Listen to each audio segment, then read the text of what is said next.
Thank you very much. Just before we start, picking up on something that Josh just said, thimble. I cannot sew without a thimble.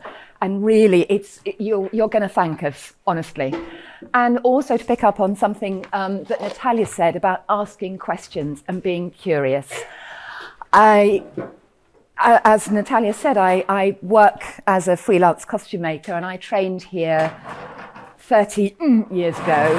Sorry. That's okay. And I have to say, I love my job. I don't always love it at 3 o'clock in the morning when I'm still sewing on hooks and bars. I don't always love it when I have to get up at 5:30 in order to get to the film studio on time. But in general, I've had such a good time. I have made some extraordinary things. I've met some extraordinary people. And as Natalia said, I actually employ recent graduates from here. I always come to the degree show, as do other freelance costume makers like me. I think one of the things I've found working with the recent graduates is that when you're thinking, I know you're only in the first year, but you're going to start thinking about which pathway you're going to take, whether it's design or interpretation, and what you're eventually going to end up doing. People think about jobs. They think about, I could go and work for the BBC, or I could go and work for the Royal Opera House. But there are lots of people like me, many of whom who trained at Wimbledon, who keep the industry going. And I think it's really worth bearing that in mind. One of the things I always say to my assistants is I do not mind how many stupid questions you ask. I will never think you're stupid for asking what you think is a really stupid question, but I will think you're stupid if you bash on regardless because you're too shy or too embarrassed or whatever to ask. I'm sorry, I didn't realise what was happening on the screen. I must not wave my hands around.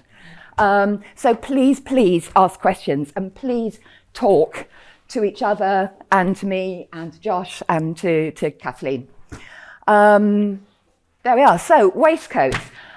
One of the reasons I think this is a really, really good project is that a waistcoat is a very useful garment to know how to cut and make. It's essentially quite a simple garment. It's got 2 shoulder seams, it's got 2 side seams, sometimes it's got a centre back, sometimes it hasn't. So that's it, 4 seams. And yet you can make so many different variations on that. You know, we've given you several options here, but it's something that covers all ethnicities. I've brought in a lovely book, which I'm going to leave on the table. You're welcome to come and have a look. It's called Tilke. And Max Tilke he was, I don't know what you call it, ethnologist. Anyway, he studied people. And in the 30s, he went all around the world looking at what people were wearing, traditional folk clothing from South America, from the Far East, from Europe, and they're all in here, beautiful drawings of the fronts and backs, and it's a book I use all the time. We think about waistcoats, we think about modern waistcoats. I know that you've already drafted, I think on the half scale, you've drafted up from a traditional tailoring book using the tailor's square. I have prepared a different draft for you to start with, and the patterns that we're going to give you for the 3 waistcoats that are involved in this project are all taken from this block. I'm just going to hold it up. It's quite straightforward. You've got a camera. Oh, so you can lay it down. Oh, Marv. Oh yes, sorry, I'm not used to this. There we go. So you can see, very simple. We had discussions about how we were going to teach this project.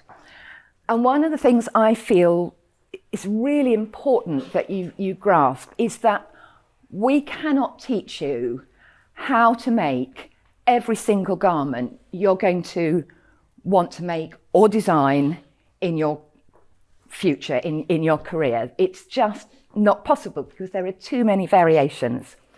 So one of the things I really want you to get out of this project, as well as manual dexterity sewing and as well as learning how to follow the process, What I really, really want you to do is to look, is to see. It sounds incredibly basic and stupid, but as a costume interpreter, the first thing I do is I look at the design or the original piece of clothing that I'm being asked to interpret.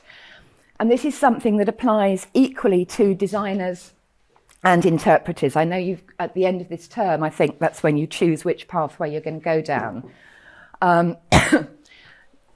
As a designer, you need to understand what your design is. You need to be able to identify the different parts of it, because your maker, your interpreter, is then going to come along and say, okay, this is great, this is what we're going to make. What happens round the back? What's that bit there? Do you really want the collar that high? So the block that you've done before is very helpful. It's like a recipe, it's like a formula or an equation. And it's based on this drafting system that really was only invented in the mid-19th century. Before then, the cut of a lot of clothes was much simpler, and there just weren't the resources. So what I've tried to do is give you a block that isn't a recipe to make this particular waistcoat or that particular waistcoat, but something that you can use to make potentially any kind of waistcoat. Just quick aside, I bought this on Etsy the other day in preparation for this project. I think it's supposed to be Turkish. It's a really sweet little thing, but you can see how simple it is. Shoulder seams, side seams, front, that's it. But it's a lovely thing. I think waistcoats are very exciting. Let's talk about the 3 waistcoats that we're asking you to make. Can everybody see? Is that okay? Do I need to turn it around? That's better, isn't it? Sorry. So all these 3 waistcoats will not have been made using the traditional drafting system because, as I said, it didn't exist. And that's partly why I want to encourage you to look at these and to work with, you can see a very basic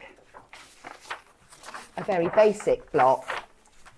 And you're actually going to, when you come to do your patterns, you're going to use this. You can see it's sort of anatomically, you can see how it works on the body. Sorry, I'm having to get used to working backwards. So you can see, here's our front neck, here's our back neck, here's our armhole, here's our side seam. Very, very simple, and you can use this as a guide, as a grid, to make the waistcoat that you want to make. So, for example, let's look at this little Chinese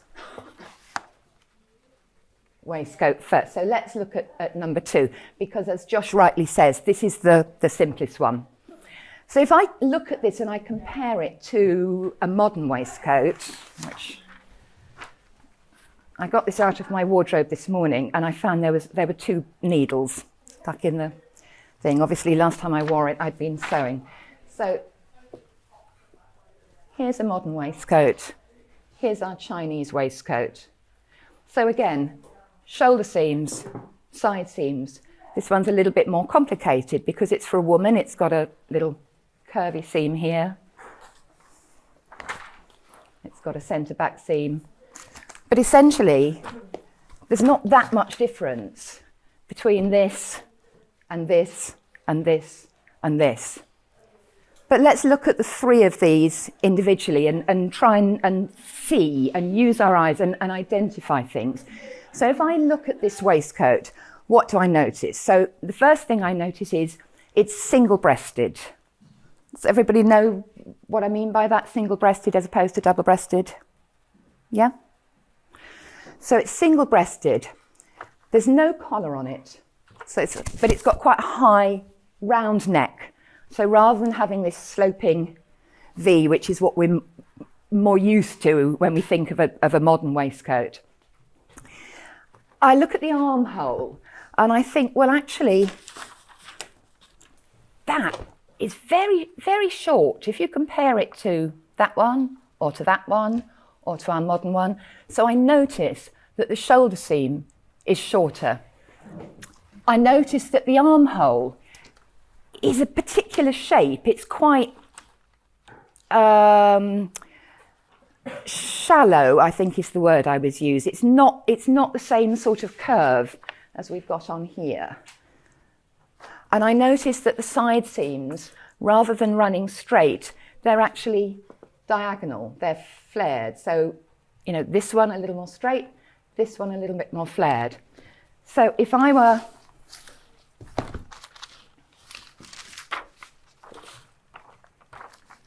looking at my draft here, here's the armhole that you will end up with when you follow this draft. But I'm going to use my eye and I'm going to say, okay, I don't want the armhole to look like that, I want the armhole to look like that. So I'm going to draw something like that. And I'm going to flare my side seam. And the hem looks a little bit curvy, so I'm going to slightly curve it. Let's look at this one now. So this is the period waistcoat, and again, this won't have been cut using the drafting system. I was trying to find out, you know, where people got their patterns from, and I think they would have taken patterns from existing garments, and tailors and, you know, people who made clothes, they would just have patterns that maybe would be passed on to their apprentices, and they would just develop the skills, you know, starting in the workroom sewing, you know, cross-legged on the table, and then they would kind of, you know, move up and do more advanced work, and then they would start to understand bodies and how we clothe bodies. Tailors have this expression called rock of eye, and it's something that I very strongly believe in, that while measurements and accuracy is really important, there's also this thing called rock of eye. It's about learning to see, it's about looking. So we're going to talk about the 18th century waistcoat here. So again, you can see that the armhole is a different shape to this one. So this has got the very deep, wide armhole. This one seems to be much higher at the underarm, but still that is sloping in quite a bit more than we might expect on a modern waistcoat. So here's our shoulder line on our draft, our modern shoulder line. And I look at that and I think, well, that shoulder seam is not as narrow as this one, but it's certainly narrow. So I'm going to draw it in. I'm using rock of eye to do it. The other thing I noticed, so this is also a single-breasted waistcoat, but it buttons down the front. So on this one, when you finish your pattern, you're going to add some button stand. So here's our centre front line, and you're going to add that little bit. Here's our centre front running down the middle of the buttons, and this is our button stand, and this is our button stand. I notice that the hem is straight. I notice that it's got two welt pockets. This style of pocket is called a welt pocket. And I also notice that they seem to be quite high up. I think on a modern waistcoat, very often this one doesn't have pockets, but we're used to maybe having a slightly sloped hem. This one is straight across, and I notice that the pockets run parallel with the hem, and they're a little bit higher than they would be otherwise. I noticed that there's a stand collar, and I've noticed that actually it's quite a high collar.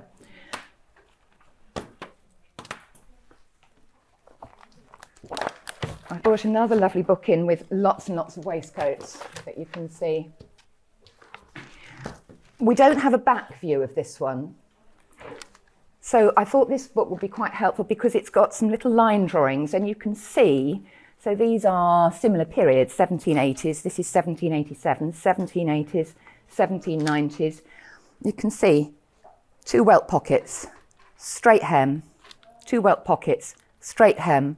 So sometimes if you don't have all the information you need on your single image, you can research and you can find the missing information.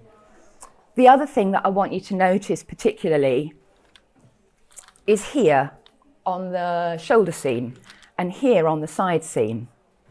So instead of having the shoulder seams on the top, you know, on the natural shoulder line, pre-1870s sort of period coats and waistcoats, the shoulder seam is always kind of set back a little bit. Josh, when you did your talk the other day, did you talk to them about waistcoats being made out of a single piece, woven? You didn't? Okay, let me see if I can find one to show you. They're so beautiful with all this gorgeous embroidery. And when people bought a waistcoat, they would buy a piece of cloth, a square of cloth, for their tailor to cut out that had all the details in there. So it would have the embroidery down the front and round the hem and a piece for the pocket. Little bit like, I don't know if any of you are familiar with sort of Indian women's clothing. They wear these little blouses called choli blouses with saris. And when you buy a sari, you get a piece of cloth that has all the embroidery on it. It's very often not made up, and it will have, you know, the embroidery that goes at the bottom of the sleeve and at the bottom here. It's exactly the same thing. It's ready for you to make for your measurements.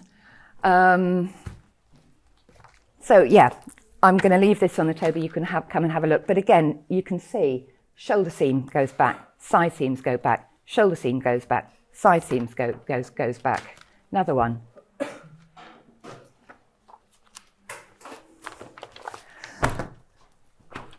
This is going to be great for any Bridgerton fans out there. Mongolian waistcoat. Now, I have to tell you, I have never made a Mongolian waistcoat in my life. I've never made anything like this. So this was a really good exercise for me in rock of eye and in actually looking at this and working out how I was going to do a pattern that was going to work for you and that you could make up. So again, what I notice on this, well, the first thing is really obvious. It's got this very asymmetric fastening. It's got quite a high stand collar. It's got funny little sort of, I think I'd call them frogging, or, you know, those little sort of buttons that are made out of fabric, sort of tied into a knot. This is going to be the most challenging one to make, I think. I think Josh already mentioned the degree of difficulty between these three waistcoats, and something that Becky mentioned as well. So I need to be honest with you. This is the simplest. I would say this is the next most complex, and I think this is the most difficult. But yesterday in the studio, I have two assistants at the moment. One of them graduated from here last year, and one of them graduated in 2023. And I've had them trialling waistcoat patterns all week so that I can try and make sure that this is absolutely going to work for you, and that I hadn't made any mistakes in the draft and that I wasn't leading you astray in any way. And Buzz said to me yesterday, "Oh, that's lovely. I think everybody will want to do this one." This is definitely the most challenging, but it's perfectly doable. And, you know, come and ask stupid questions. Ask me, ask Josh, ask Kathleen. How are we doing for time, Josh? Do we need to start moving on to patterns and cutting? Okay. All right, so that's enough introduction. So we've got patterns that we've prepared for you.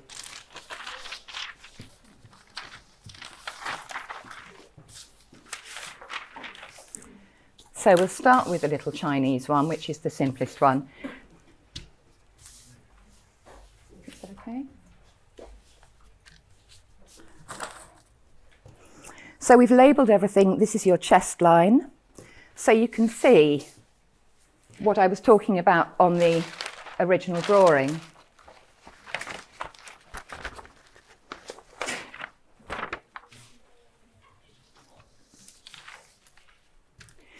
So you can see that we've got this quite short shoulder seam. You can see we've got this high round neck down the front. You can see the slightly curved hem and the diagonal slightly pushing out side seams. This waistcoat, the centre back is cut on the fold. You don't have any seam down the centre because I think that's how it would have been done traditionally.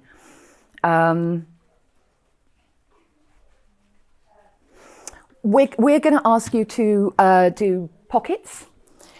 In all the waistcoats, we're going to ask you to do pockets. We're going to ask you to do 2 pockets in this one because it's got 2 pockets on. We're going to ask you to do 2 pockets on this one.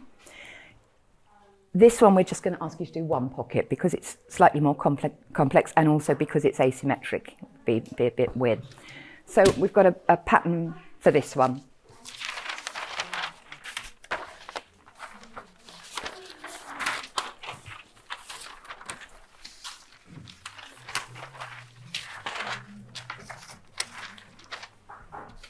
Okay.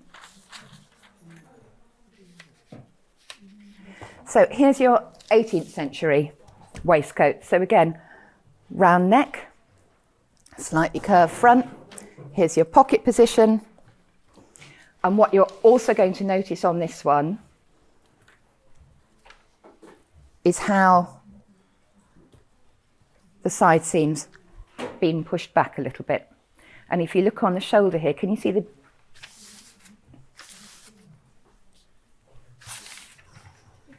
the difference in the lines? This is almost straight, and this is really slopey. And when we put them together, it'll work.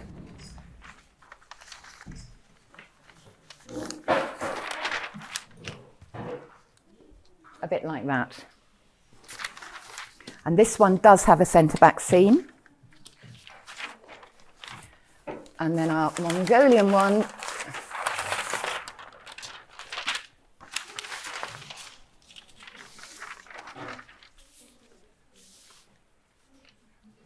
looks like this. So centre back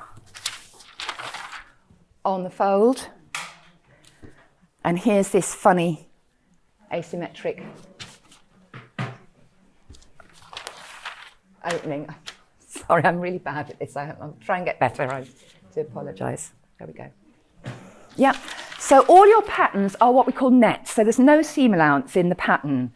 I tend always to work with no seam allowance and then mark things, and that's for a number of reasons.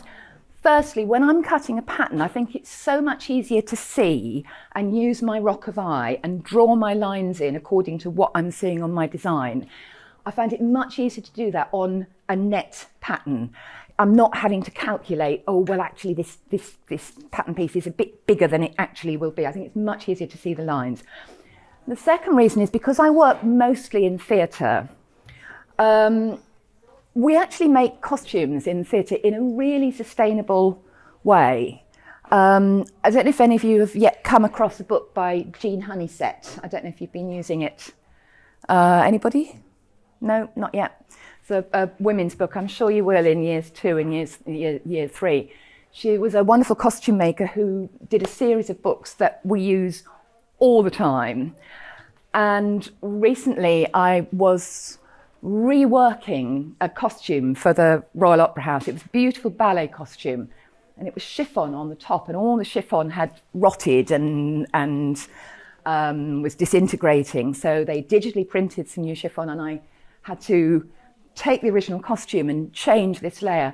And when I looked inside, the label in this costume was from Jean Honeysett. So this costume was made in 1984, and it's still going on stage. So the reason that the costumes last so long is because we use probably larger seam allowances than you would in fashion and in traditional tailoring. It means that we can make a costume, which is a very expensive thing sometimes, and it can be let out, taken in, adapted. So we're giving you net patterns, and then we have also given you a guide to how much seam allowance when you actually cut your fabric. So here, for example, I don't know how well you can see, it's the little Chinese waistcoat. So you can see here's my centre back on the fold, here's my front, and we've shaded in and drawn how much seam allowance you're going to use. And I use quite generous seam allowances usually, because I cannot tell you the number of times I've turned up to a fitting and the measurements have been wrong. Or actually last week, I had a fitting last week at an opera house and walked in and the lady announced she was 4 months pregnant. So of course the costume didn't fit. So the fact that I had put good seam allowances on the costume was helpful. And actually she's currently 4 months pregnant. By the time the show ends, she will be 6.5 months pregnant. So her body is going to change even more. So I try and make my costumes and cut my costumes in such a way that as her body changes, the costume can be let out. That won't fortunately be my responsibility. I make the costume, I deliver it to the opera company, and then it's their problem. But it's still something to kind of, bear in mind and think about. Seriously, the number of times I've been given incorrect measurements, you really don't want to go there. So as I say, I use quite large seam allowances. Always in terms of seam allowance, you're going to have less seam allowance on a curve, simply because if I were to measure this line here, which I will do,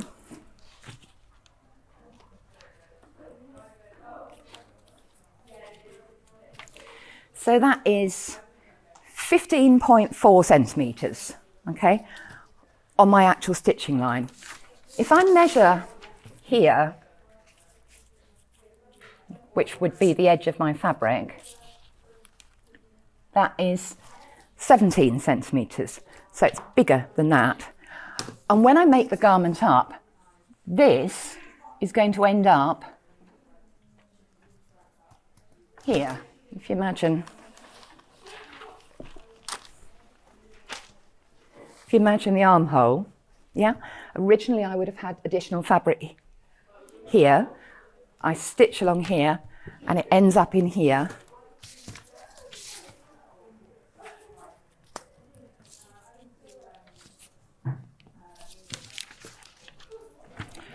So these are nice straight lines. They're going to work. I'm not going to have any problems with having lots of additional fabric, but wherever I've got a curve, it's not going to work. We're going to have to clip into our curve to release the fabric. So I'm going to leave less seam allowance in the first place.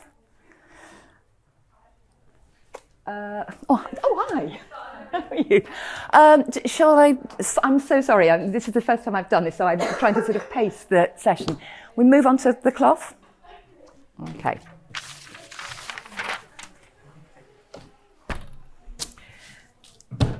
So we're asking everybody to use a waistcoat pack. Yes? So the pack that you've received is also going to be because the pack used to belong to a set of trousers. It's not but because we're asking you to work specifically, we're recycling some of the cloth that's in here. So some of the rules that you're going to be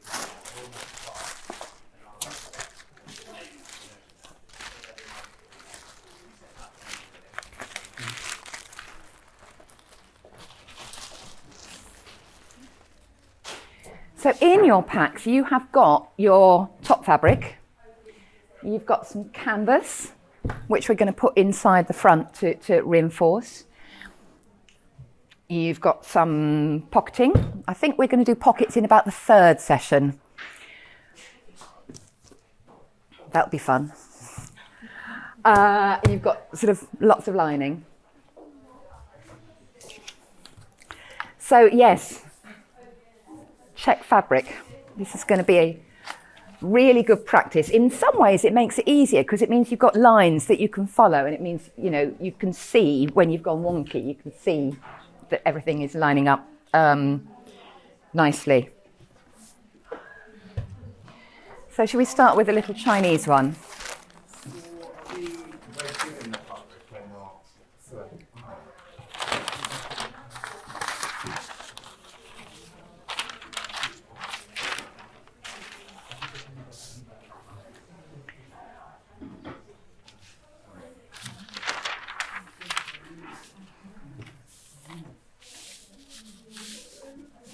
that way around.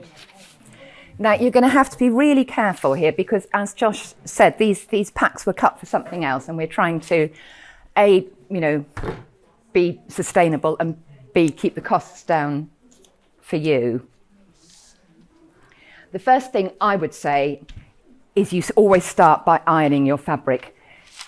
In particular, because this is wool, it's going to shrink potentially. So give your fabric a really good iron. Let's pretend that I've done that and move on.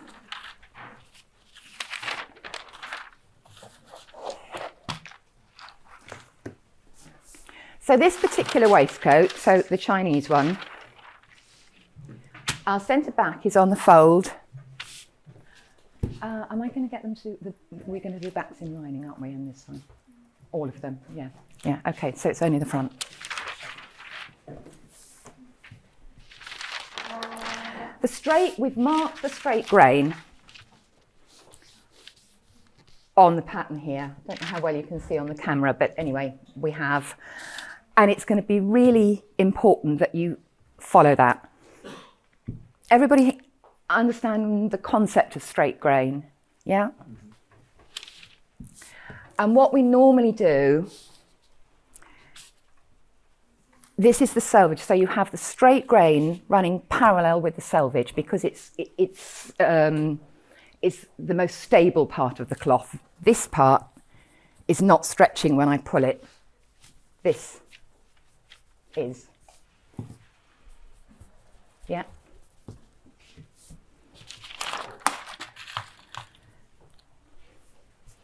Now, check fabric. We're not necessarily expecting you to be able to match the checks at this stage, but I find it so counterintuitive that I'm going to have to. And you can try and you can do your best. So the first thing I'm doing is just pinning it together.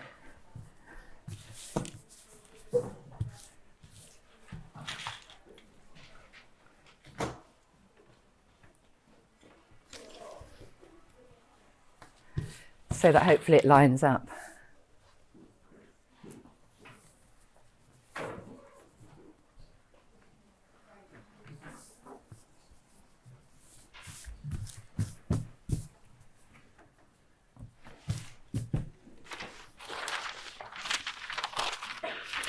And one of the things that you'll find actually particularly helpful if you are working with a check fabric or a stripe fabric or a fabric that's got a really bold pattern on it is you can put what I call idiot marks on your pattern. I think you're supposed to call them balance marks or notches, but I call them idiot marks because they're basically there to stop you being an idiot.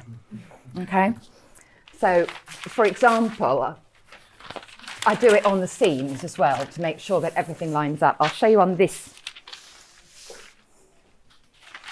I'll show you on this pattern. So it's very easy to do because I don't have seam allowance. So here's my front, here's my back. I'm going to match. This is where we're going to see if my pattern works or if I've made a mistake. Okay, so I'm matching at the armhole. I'll do it in black so you can see. And I'm just going to draw a little line so that matches. And then I can come a little bit further down and do another line. Because these seams you can see are curvy, so it's not the easiest thing to do. I can do another line there at the waist. Yes, it matches. So you can do the same thing if you're working with check fabric. So what you can do is lay your pattern piece on.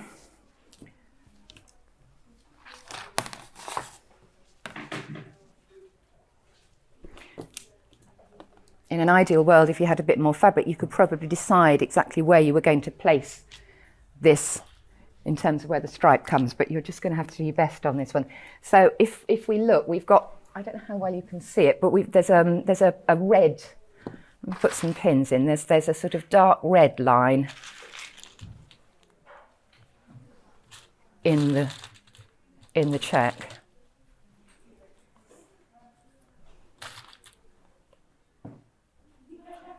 So I'm just marking all of those. And what I could do is I could just draw idiot marks all the way across.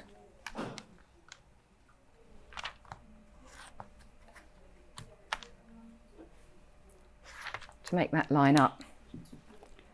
And that's going to help a lot when we come to do the pocket. As I said, we're not expecting you to try and match the check in the pocket.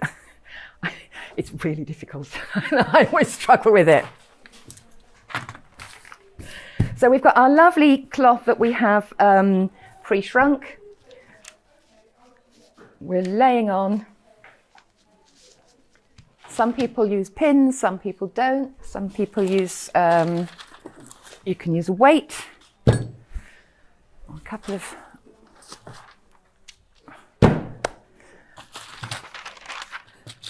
and then we can use chalk, or we can use one of these. You can use a chalk pencil.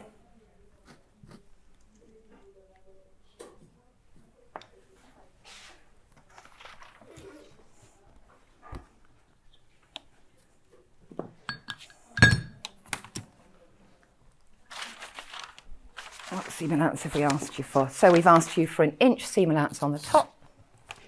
We've asked you for an inch on the side seam. We've asked you for an inch on the hem.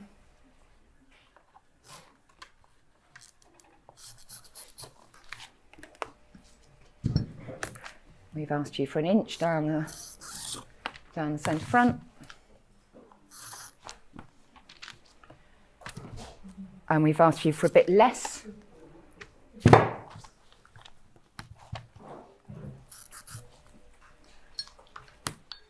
Around the neckline.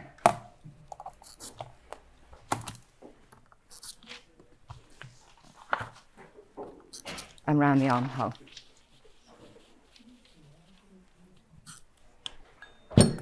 So there we go. So that's the first thing you're going to do, is draw on your fronts and cut it. And then I think this afternoon we're going to start talking about marking up. Yep. Now, we're going to do marking up now. Okay. So, yeah, facings. So when you make your waistcoat, we're going to make it fully lined.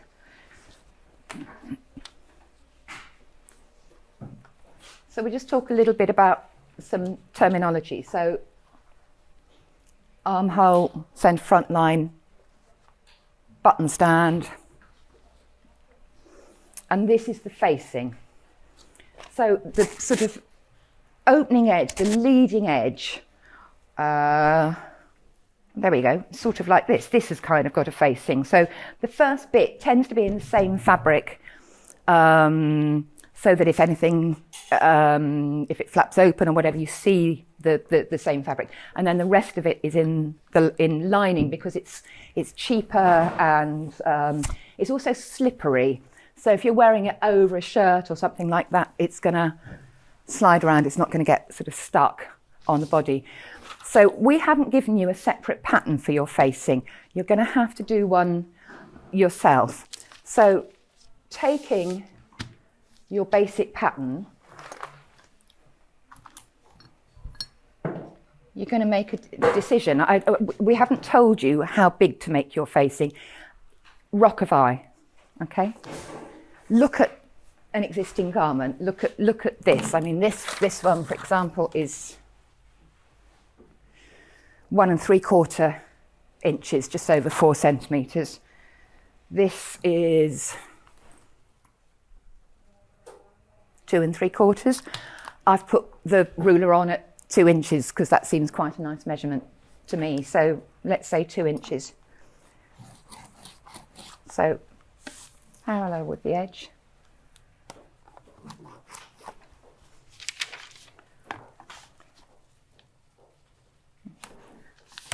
And I think I'm going to go a bit narrower on the shoulder, because if I do 2 inches, that's quite a lot. So I'm just going to do sort of halfway.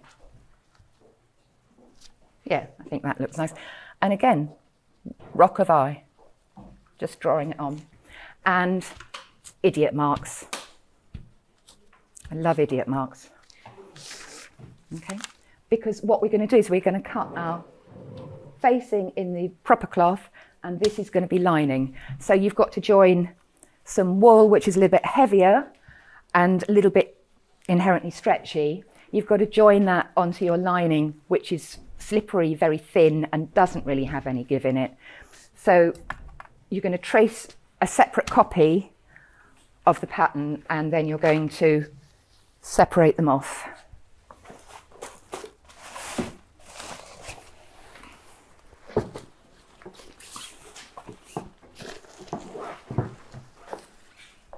Bear with, caller.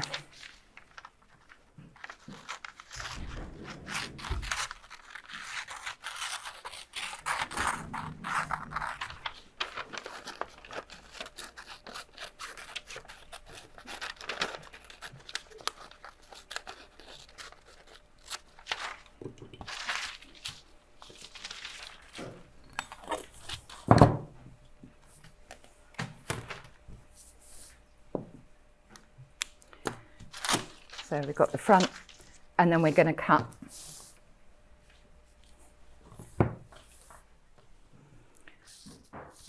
a facing also in the lining. And we need to talk about seam allowance for this. So I think for sake of ease, you would use the same seam allowance that we've put onto the front here. So that's going to be 1 inch, 5/8 of an inch and 1 inch. But you're going to need to add some seam allowance here, because that fits together completely like that. We've got our idiot marks to show where it lines up, but we're going to need some seam allowance here on the wool, and when we cut the linings, we're going to need seam allowance on the lining so that we end up getting the right shape.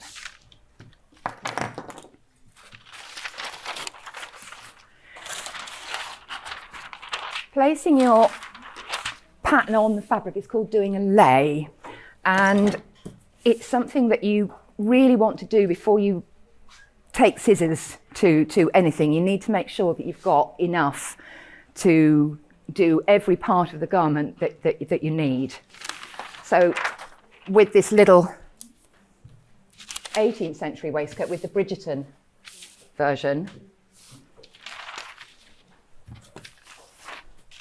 I don't have enough length in the fabric. So what we've agreed is that you're actually going to turn it round. You're going to break all the rules, and you're going to place it this way on the cloth.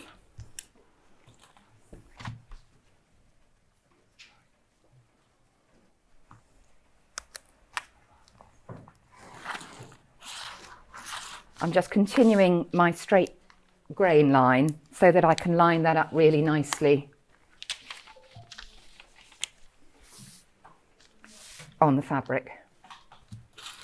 Actually, could you find me another copy? It's pattern 1F. Can you just get me another one of those out of our things? Thanks.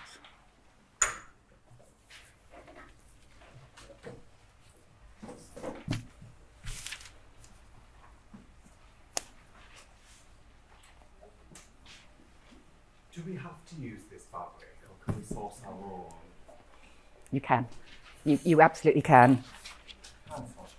And do come and ask us all about fabric. If you want to use your own, you absolutely can. And we can talk. Would you like to talk about what sort of fabric the 3 waistcoats we're asking? Are you only giving us enough fabric for the half, or? We're giving you enough fabric for the whole waistcoat. We're giving you enough fabric to do the front of your waistcoat and the facing and the pocket and the collar if there is one. When we look at the, thank you. Would you like to talk a little bit about what fabric those 3 original waistcoats would have been made out of? Would that be helpful? Yes. Yeah? Okay, great. Let me just find them.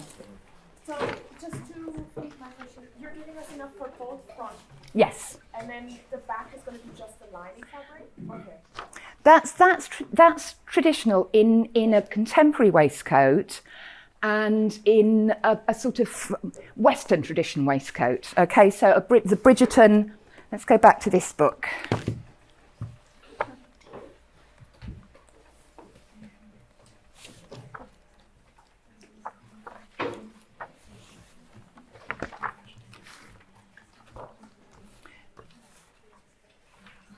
Okay. Very helpfully, it doesn't show. But essentially, these fabrics are incredibly expensive. I mean, all beautifully embroidered. I mean, you can imagine the amount of work. So only the fronts are going to be in posh fabric. And your back, we're giving you contemporary lining. A proper 18th century waistcoat, it probably would have been linen, lightweight linen, because nobody saw that bit. So it's all about the conspicuous consumption on the front. So if you wanted to choose a fabric to make your 18th century waistcoat, you could really choose anything. You could use a silk. You could use actually furnishing fabrics are quite good because they have sort of big patterns on. Do you know what I mean? I mean, hopefully not something that looks like old curtains, but you want something that's going to give you that sense of richness and whatever. You could also use there's something called moleskin, which is quite good if you wanted to go down. You wanted to do an 18th century, but take it sort of slightly less posh. Really, it doesn't particularly matter. Probably not wool, actually. The little Chinese and Mongolian ones. Where's my... Sorry, too many things on the table. You could... Yeah, thank you. These ones... This one I looked up online and I think it said it was cotton and silk. I don't know what that means. I don't know whether it means that the main body of this is cotton and this edge is silk. It could be that. I don't know. As I said, I've never made a Mongolian waistcoat before. I went down a fantastic rabbit hole when I was looking it up, and I ended up at the Paris 2024 Olympics because apparently the Mongolian national team, all four of them, had these fantastic, I don't know if you call them uniforms, but they're sort of official gear for the opening ceremony. And they were really similar to this, actually. So actually, it's worth having a look. I think you could use pretty much anything. You could use cotton. You could use silk. Really, it's up to you. I mean, if you've got an idea of something, or if you want to go and have a look in the stockroom, that's great. What we are going to ask you to do, because we're trying to give you as much information in the one garment as possible. So we're trying to get you to do pattern cutting. We're trying to get you to do design interpretation, by looking and identifying what's in here. We're trying to give you some tailoring skills. We're trying to give you some just general experience of working with fabric. So we're going to ask you to do the backs on all these three in lining. Probably these two, I think, we can't see the backs, so we don't know what's going on. But my best guess is that the backs of these originally would have been in the same fabric. But when we come to the actual making process, the making process for these three, we're going to be consistent. So although the shapes look different, we're going to teach you a construction method that is absolutely the same for each one. I mean, the only difference, obviously, you won't be doing a collar on this one. Yeah, does that help? So there will be no structural difference between them No. in terms of tailoring techniques? No. It'll be exactly the same technique in terms of making, and it'll be the same order of work. So, because they're actually the same garment. Look, shoulder seam, side seam, shoulder seam, side seam, shoulder seam, side seam. The only difference is collars on 2 of them, no collar on 1 of them. That's the only difference. So all of them you will make up fully lined. All of them you will make up with a facing in the cloth and then lining for the rest of the lining. So yeah, all the same. Anything else?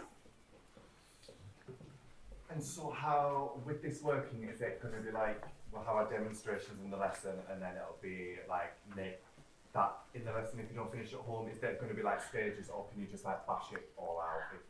Let's ask Josh because he's... So if we, like if we're making it in lessons on our own time, can we just bash it all out if we better, or do we have to like wait for like pocket on week 4? Okay, I would say you definitely don't want to do pockets until you've had a demo. You really don't. You say you want to do this in your own time?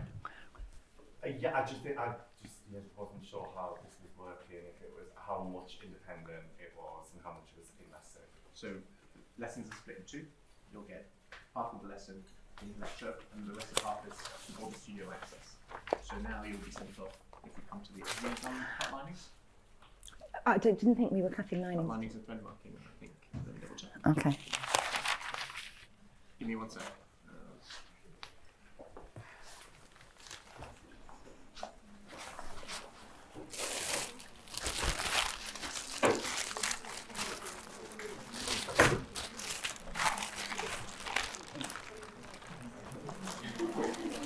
Get a reel of thread, please. I've got needles.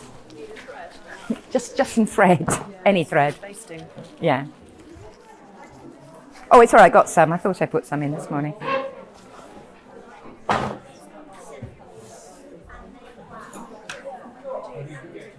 Canvas and any of them, or are they just...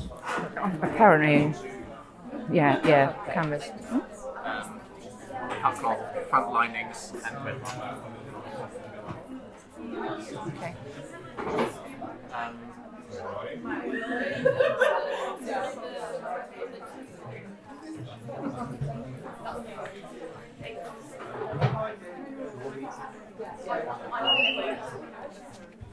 We'll be done in about 10 minutes. You're then going to get recorded studio access with myself, Catherine, and you'll be expected to essentially work from here and then start within the time frame. And we're going to get again this same format of it. So it means that not all of the time that we spend sewing is spent on your own, so that we can make sure that if you're deviating a little bit off course, we can catch you. Did you want to be doing that entirely at home? Is that what you were saying? No. What was your fear? Don't worry about expressing it. What was your concern?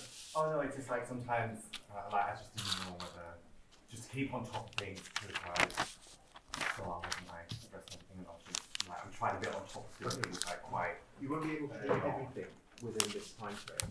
You're going to fall behind. So there's a gap between each lecture, and that's so you can catch up on what we were expecting for you to do. So by the end of session 2, you will have been taken up to canvases and stand samples, and then by session 3, ideally you come in having performed all of that. Yeah. Does that make sense? So you're just keeping tabs with whatever session, whatever end of session we come to. Right, so waistcoat front laid on the fabric.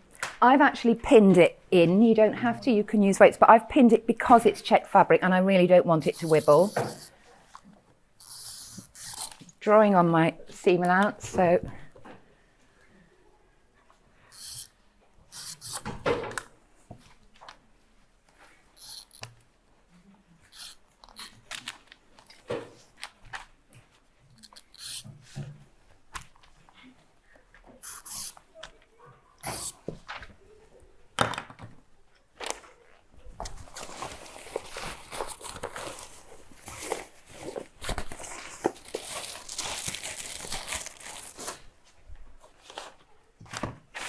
my shears.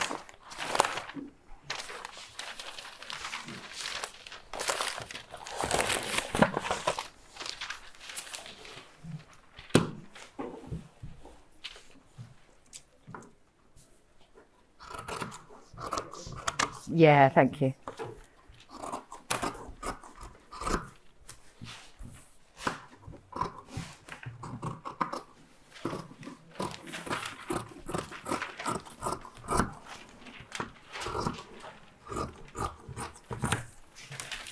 Shopping out the cloth.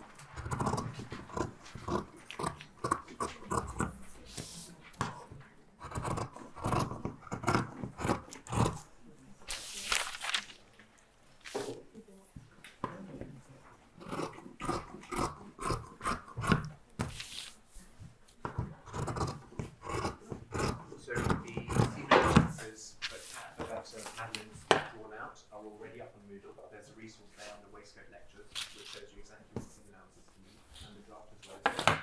So all of the information is available. So here we are. So we're going to do what some people call thread marking, some people call it tailor's tacks. So I've got some basting thread here, which is a bit sort of finer, is it, than normal thread? Yeah, it breaks easily. It does break easily, which is both a good and a bad thing. So don't get it muddled up. You can just use ordinary thread. So what I need to do is I need to transfer the information that's on this pattern onto the actual piece of fabric. I'm going to start with the pockets. Can you see the pocket position here? Shall I turn it round? Is that better? So I've got a needle with double thread, and I have my thimble. And I'm going down, and I'm just doing a little stitch that's coming through. I don't know if you can see the back of the needle there. I'm doing this little stitch. I'm pulling up and cutting it off. And I've left about an inch either side. So I'm going to do it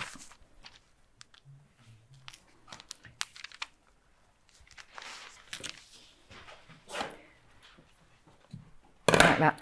And this is a really traditional way of marking your fabric. Have you started the corset project yet? You haven't yet. Okay. Because I doubt they will get you to mark this way. This is really a traditional tailor's way of marking it. And it is very useful because it means that you can see the lines that you want to follow on the top side of the cloth. You know, maybe before you came here, maybe you've done sort of, made garments from commercial patterns, from Vogue patterns or Simplicity or something like that. And the patterns all have seam allowance in and they're fairly easy to use. But because we're kind of trying to give ourselves more options, because we're potentially having bigger seam allowance so that we can change things in the fitting, either because your singer turns up 4 months pregnant or because your designer changes their mind or whatever it is, we kind of want options.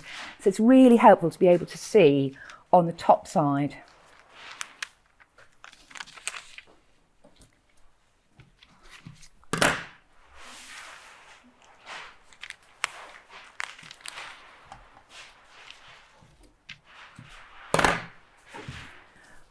I'm not going to do all of it. I'm just going to show you on a little piece of cloth what the next stage is. So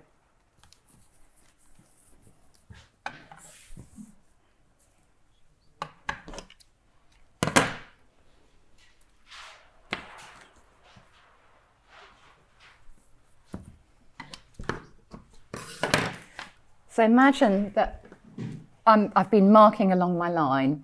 So I've gone right through to the back side. You can see a little stitch there. And now what I'm going to do is I'm going to pull very gently. Can you see? I'm pulling the two layers apart. And I'm going to cut in between. So it means that now I can see on both sides of the fabric, I can see the lines that I need to mark. And Josh, I'm sure, will be much better at doing this than me, but what tailors do is they do it sort of continuously. Actually,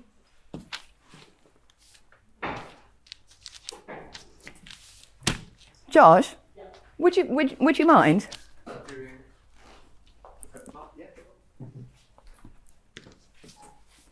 Because you'll do it continuously, won't you?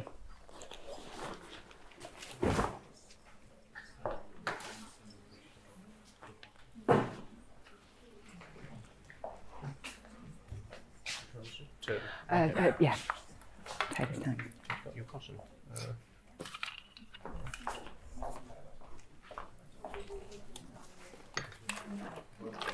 I did have.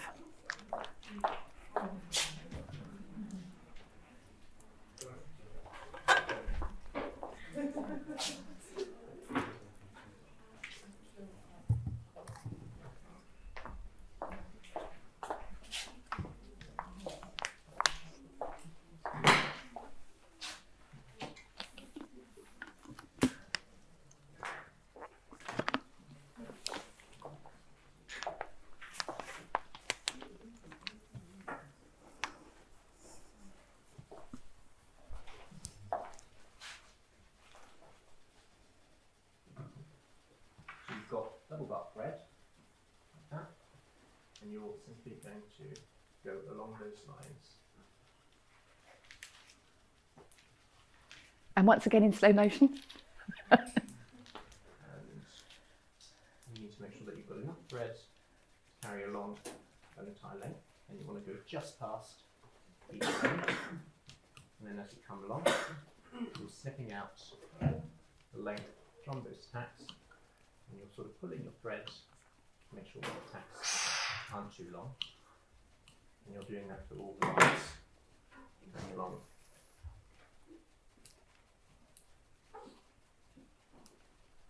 The waistcoat.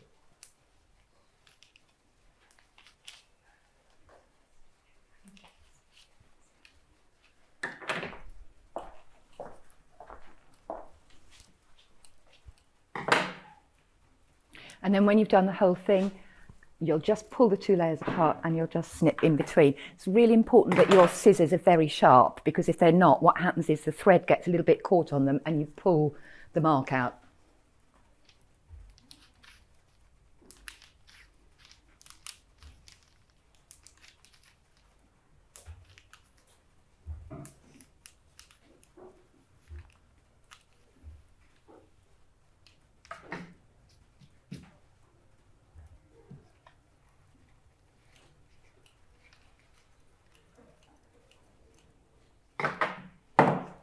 Shall we show them how to separate it and not bother with the rest? Thank you very much. It's much quicker than me. So can you see all the little marks? And then just very gently, and you just clip.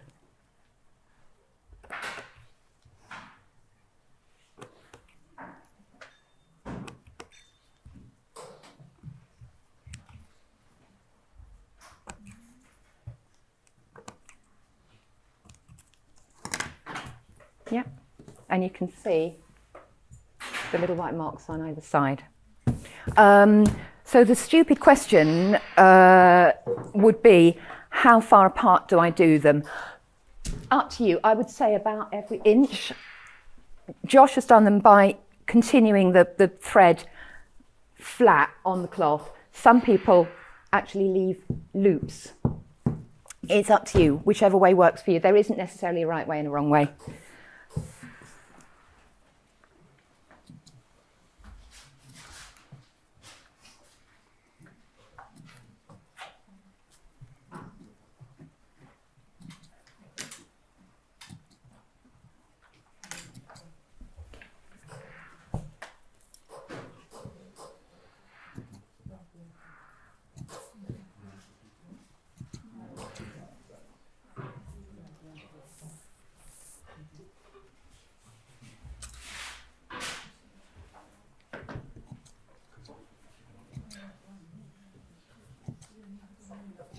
There we go.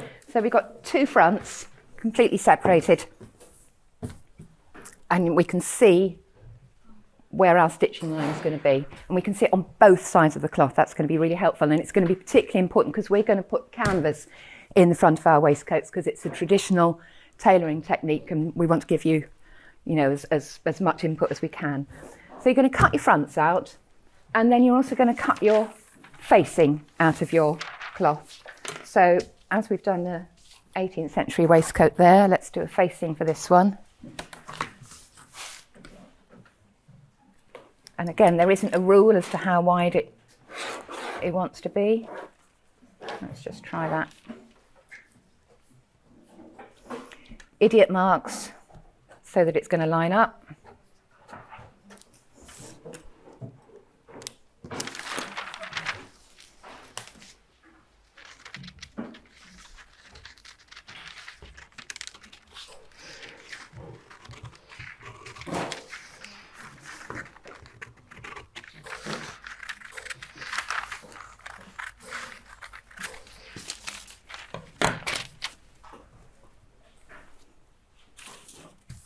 And with the leftover piece of cloth,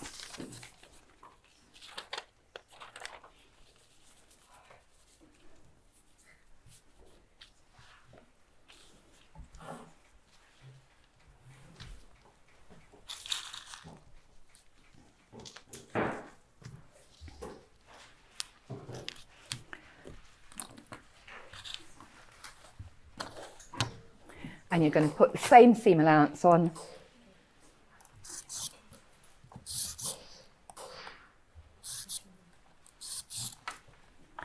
So 1 inch on the front, less on the curve.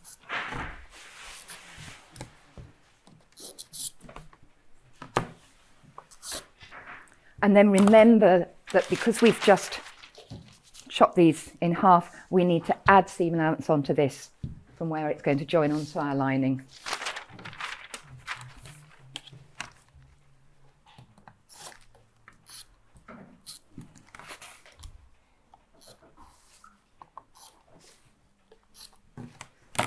So we're going to cut that out and thread mark it in exactly the same way. And then you've got plenty of lining in the pack.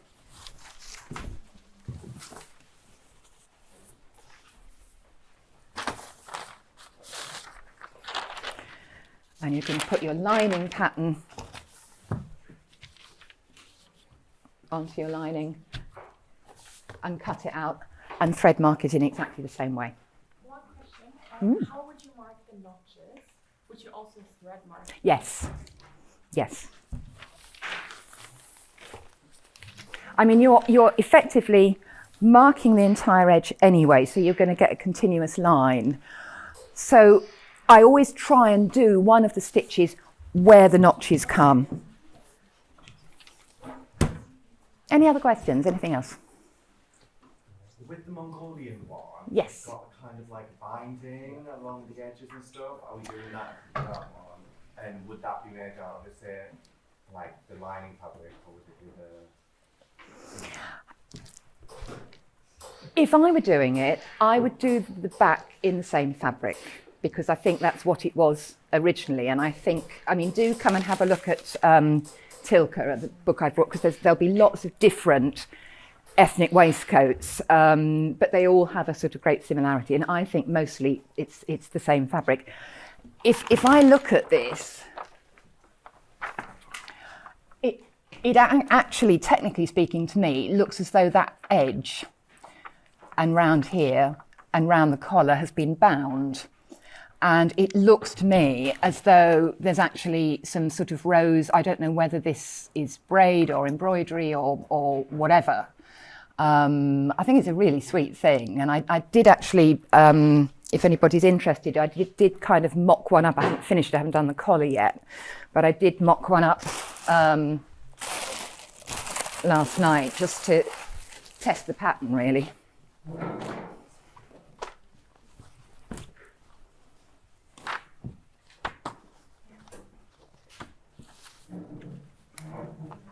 It's quite sweet, isn't it? But what I did was I did the back in lining, because you're all going to be, you know, working at different paces and different levels, and we wanted to give you the sort of biggest overview into waistcoats, and mostly your waistcoat back will be in lining. Your 18th century, your 19th century, your contemporary waistcoat, it's going to be in the same thing. doesn't really matter, but we are absolutely making the process identical. So if you look at this, even though it's a funny shape, here's the facing, here's the front lining. We're going to get you to, just briefly, you're going to cut your cloth. You're going to put some canvas in the front, whichever waistcoat you're doing. You're going to put some canvas in the front, you're going to put your pockets in, then you're going to line your fronts, and then the final stage, what you essentially do is you make the front of the waistcoat and you trap it inside the lining. If I turn this inside out,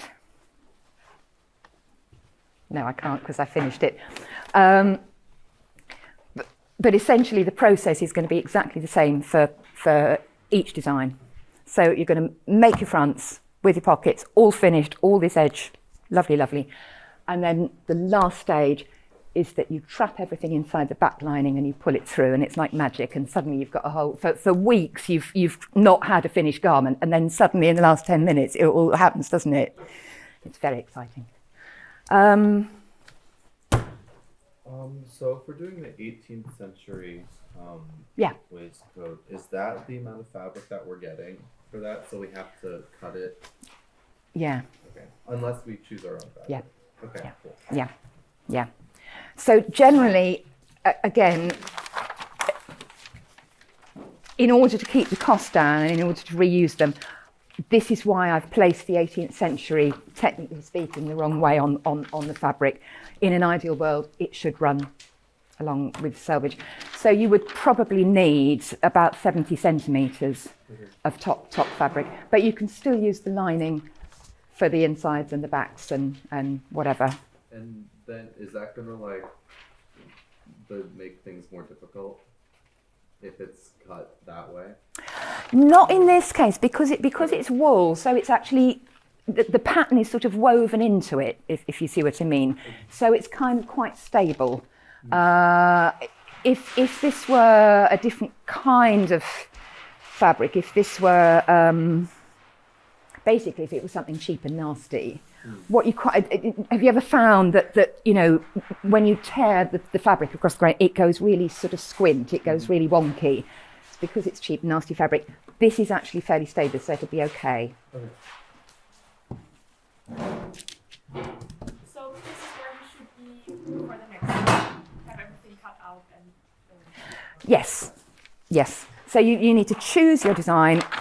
You're going to iron your fabric. Really, really important. Iron your fabric. Make sure, because you're going to be ironing as you go, and what you don't want is your fabric to shrink. Are we going to be able to do any kind of embroidery or? Yeah, absolutely. I mean, that's why I think this is such a great project, because they're kind of quite small things. And the basic construction process is not complicated, actually, is it? I don't think it's particularly complicated. But you get this really lovely sort of end result. So, yes, absolutely. I mean, we're marking you on the making of it, just so there's kind of parity, equality for everybody. So you're not going to get marks deducted or added if you use your own fabric, if you use embroidery. It's you're putting your time into this and actually your money, so you need to get as much out of it as you can. About marking it, we have to document every step of the way, right? We're only going to have it in online. Okay, so take pictures all along. Yeah, and actually take pictures anyway. So I've got these two assistants at the moment, and one of them was telling me that she bumped into somebody she was at college with who'd been for an interview at Glyndebourne. Well, Glyndebourne is an opera house in Sussex. It's a beautiful place, and actually I'm making costumes for them at the moment. We're doing 7 sort of 1890s dresses, and then we're doing 37 what are called chasubles. It's basically like a sort of church poncho. So it's and they're made out of John Lewis tablecloths. This is the unglamorous side of costume making. But she said that she bumped into somebody she was at college with who had been for an interview for a job in the men's department at this opera house, and they gave her a sewing test, which she wasn't expecting, and what they asked her to do was to make a welt pocket. I'm afraid she didn't get the job. Yeah. But we're going to have a whole week on pockets. I think week 3, we're just doing pockets and we'll need it. And we'll probably do a couple of samples in calico first so that you don't mess up your top fabric or whatever. Once you've got the hang of it, it's fine. It's just a bit scary to start with. And it's because it's the sort of thing that really matters. It's you know, it's like, you know, a waistcoat without pockets, it's sort of like a face without eyebrows. And you sort of, if the pockets are wonky, you're really going to notice. It's really going to draw your eye. Anything else? Yep. Okay, well,